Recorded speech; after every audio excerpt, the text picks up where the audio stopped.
What's up everybody? I'm about to show you a video about a buck wild Japanese arcade, but before I do, I just want to let you know about a choice quality video game.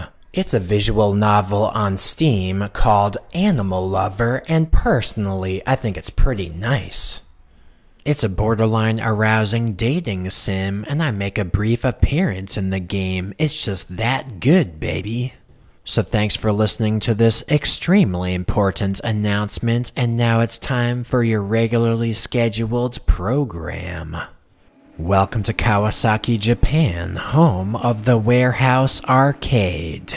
If you want to see a mighty fine Japanese game center of the buck wild variety, then you've come to the right place.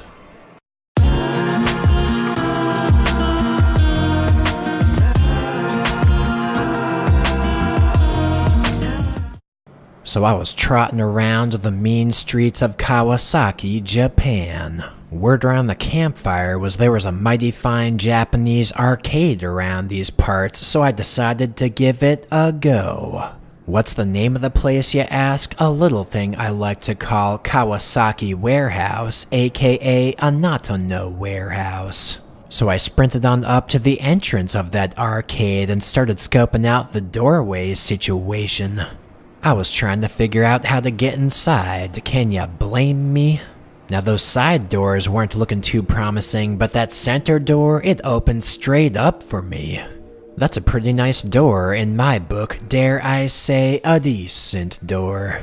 Now supposedly the inside of this arcade is modeled after Kowloon Walled City in Hong Kong, but I don't know the exact details.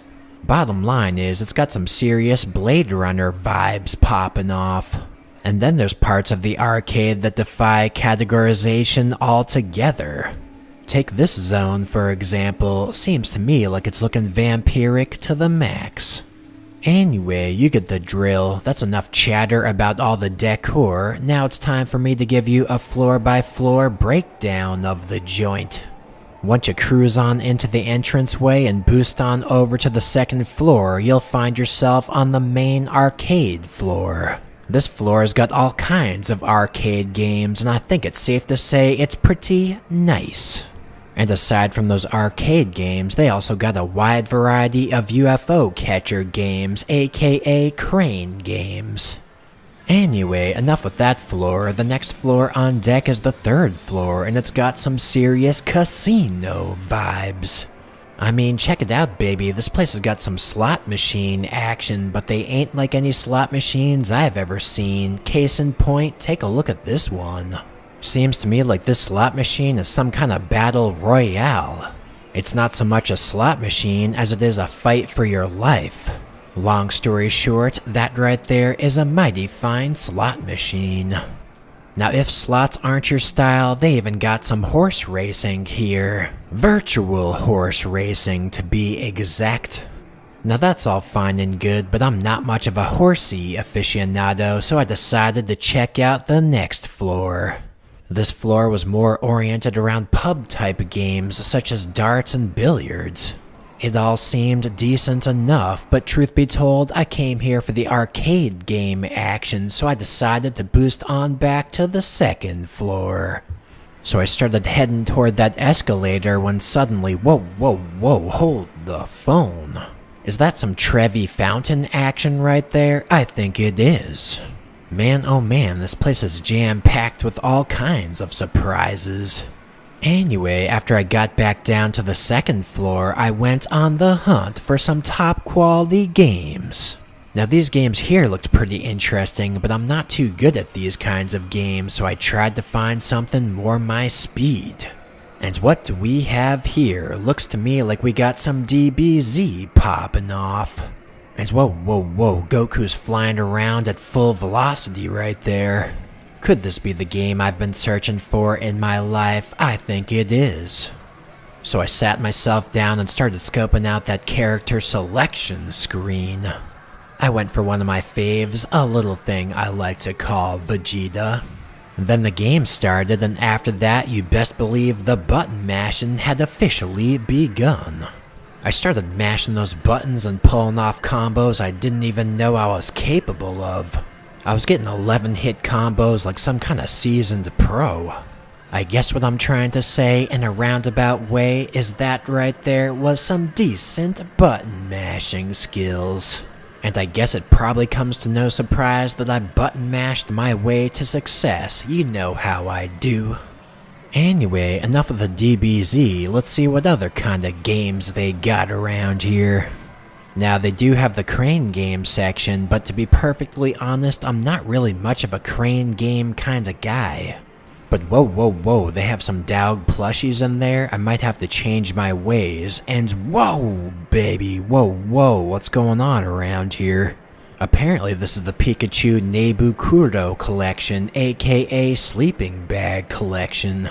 These things literally serve no purpose, but I can't help but feel a tad compelled by them. Granted, I am going to India pretty soon, so I'm trying not to buy any unnecessary items. But I guess it wouldn't hurt to play once now, would it? So I furiously jammed a coin into that machine and started touching that lighted button.